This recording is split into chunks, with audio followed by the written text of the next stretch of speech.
Hi everyone, and welcome to the Mushroom Den. Today I'm bringing you my recipe for vegan chocolate banana bread. This version happens to be gluten-free and refined sugar-free, so all guilt aside, let's jump right in. First off, let's preheat our oven at 400 degrees Fahrenheit. And in a small container, let's add our plant-based milk of choice, followed by some apple cider vinegar. Give it a quick mix and set it aside.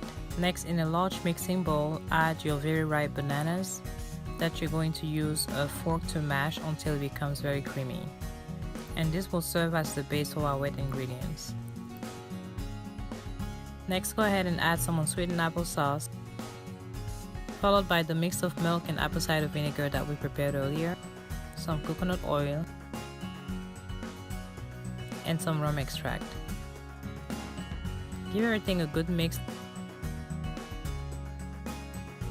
Then add your sweetener of choice. Here I'm going for stevia and erythritol. I think adding these two together gives the perfect amount of sweetness without any funny aftertaste. Set your wet ingredients aside and let's start working on our dry ingredients. For a separate bowl, go ahead and add some oat flour, some unsweetened cocoa powder, baking soda, salt, and some cinnamon.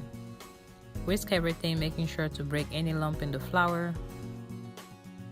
Then go ahead and add your dry ingredients to your wet ingredients. Use your spatula to mix everything until the batter becomes smooth.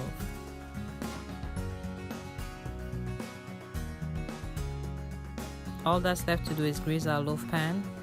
Here I'm using a 13 by 4 loaf pan. Pour the batter in, making sure everything is leveled. Pop it in the oven and let it bake for about an hour and 15 minutes, or until you can stick a knife in and it comes out dry. So here's how it looks like when it comes out of the oven. This size is just perfect for a large family, and it's an excellent addition to a meal prep.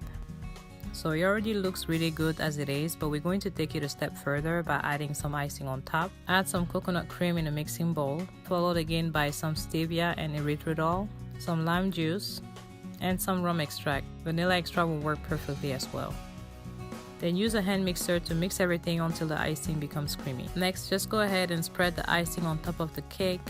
Again, making sure that the cake has completely cooled down. This is very important, otherwise the icing will melt completely. And our chocolate banana bread is ready. Honestly, this looks like an indulgence, but it's not.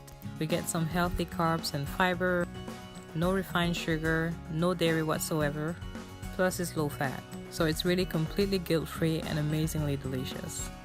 As usual, all the ingredients and measurement will be in the description box below. So I hope you give this recipe a try. If you do, don't forget to tag me on Instagram. If you liked the video, give me a thumbs up down below. Don't forget to subscribe, share, and comment. Thank you so much for watching, and on to the next video. Have a blessed one.